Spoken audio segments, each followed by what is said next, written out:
बाट 16 के जवानी हो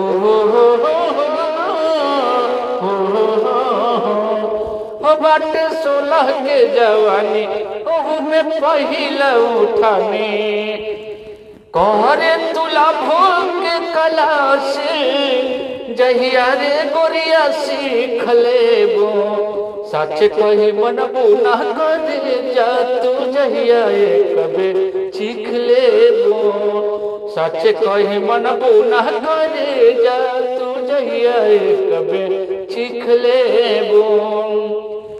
अरे फुर्सत में गढ़ा ले तोहरा के भगवान हो जाने कब होइबो हमारा पे मेहरबान हो।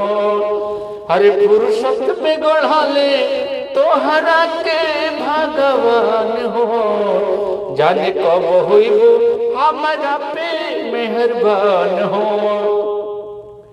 अरे जहिया तू अपन जवानी के नामे हमरा लिख देबो सच कही मन बुना करे जा तू जहिया कबे सीख लेबो सच कही मन बुना करे जा तू जहिया कबे सीख लेबो। अरे मनवा के मीत बनला मन मीत के जन ठुकराव ऐसे हमारा हो प्रीत के। अरे दिलवा के भीतर तस्वीर तू जहिया मोर खींच लेबो सच कही मन बुना करे जा तू जहिया कबे सीख लेबो हो बाटे 16 के जवानी हाँ हाँ हाँ